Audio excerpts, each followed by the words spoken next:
24 aujourd'hui dans le mois de Elul, veille de dernier Shabbat de l'année. Chaque fois qu'on arrive à 7 jours avant Rosh Hashanah, on se rappelle que le devoir pour ce Shabbat-là, qui représente tous les Shabbats de l'année, donc on peut tout rattraper. On peut même faire, excusez-moi sur le mot, je vais dire un cinéma, même si tous les Shabbats on n'a pas pu faire comme ça, mais on doit faire un effort ce Shabbat et montrer à Dieu, dire voilà, c'est ce que je voulais faire tous les Shabbats de l'année, même si je n'ai pas réussi. On dit en hébreu Aharon, Aharon, Haviv. Toujours on prend le dernier comme exemple pour réparer et avoir un bon engagement pour la nouvelle année. Aujourd'hui c'est la Iloula d'un très très grand rabbin et voilà la mission pour ce Shabbat. Hafetz Chaim alav Shalom. Tout le monde le connaît au nom Hafetz Chaim, parce que c'est le nom de un de ses livres. Mais ce rabbin, il s'appelait Rabbi Israël Meir Cohen Kagan. Son nom de famille, c'était Kagan. Il est décédé juste avant la Shoah, 1933.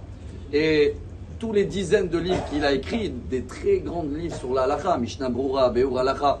Mais le livre à lui qui est le plus connu et que c'est notre mission ce Shabbat, c'est le Hafetz Chaim, que là-bas il amène toutes les règles de contrôler notre bouche.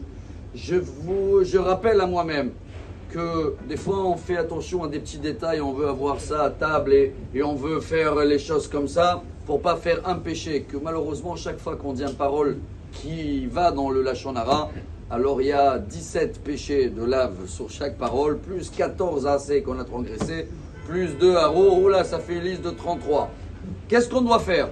Voilà ce que je vais essayer de partager avec moi-même et mes enfants à table ce soir, et ça va être l'image de ce Shabbat. Vous savez que Rabbi Nachman de Breslev, dans l'Ikouté Moharan, il dit que la parole, c'est le plus beau cadeau que Dieu nous a donné. C'est ce qui nous fait montrer quelle est notre volonté, quelle est notre pensée, quelle est notre émotion. Tout ça, ça se présente avec la parole.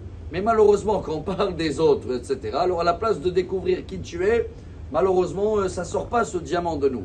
Alors je vais terminer avec cette histoire que tout le monde la connaît. Juste pour la raconter à table ce soir. Et se rappeler jusqu'à où, quand on ne calcule pas les petits détails, ça peut aller très très loin. Même des fois, quand il manque du sel, le Hafetz Chaim, il était avec un grand rabbin d'Israël dans un voyage. C'était quelque part en Pologne. Il devait s'arrêter dans une auberge. La femme, elle les a accueillis royal. Le plat, il était très bien servi. Elle est venue voir les rabbins.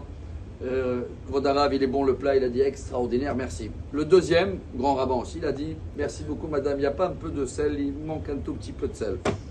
Elle est partie chercher le sel. Le Hafetz Chaim, il s'est levé, il a dit j'annule le voyage. Il a commencé à crier sur ce rabbin. À cause de toi, j'ai écouté de la Shonara. Le rabbin, il a dit allô, ça va, il ne faut pas faire un film de chaque parole. Qu'est-ce qu'il y a? C'est pas la vérité, il manque du sel. Le Hafetz Chaim, il a dit tu sais les conséquences qu'il peut avoir. Maintenant, la aubergine, elle va aller voir la dame. C'est une cuisinière. Elle va dire pourquoi tu n'as pas mis du sel. Elle va dire j'ai mis du sel. Elle va dire tu mens. Elle va dire non, je mens pas. Ah, les grands rabbins, ils mentent. Et tu vas voir, imagine-toi, elle est veuve. Et il va la virer, elle va y aller. Le rabbin, il a dit bon, excuse-moi, stop, c'est trop le film là. Et Hafetz Chaim, il a dit viens avec moi. Ils sont partis à la cuisine. Et c'était exactement cette scène-là que la femme, elle est en train de crier sur l'aubergiste. Elle a dit voilà, c'est fini, prends tes valises. Et le Hafetz Chaim, il a dit regardez comment des fois une parole qui n'est pas en place de parler, mal calculée, fait du Lachon Hara et ça fait sonner les 3 minutes qui sont terminées. Alors on va sonner le chauffard et on va essayer d'être aujourd'hui droit à Rabotai. Voilà, Nitzavim, un Shabbat où on se concentre à nous et on ne parle pas des autres. Et comme ça on va avoir une année sucrée. Amen.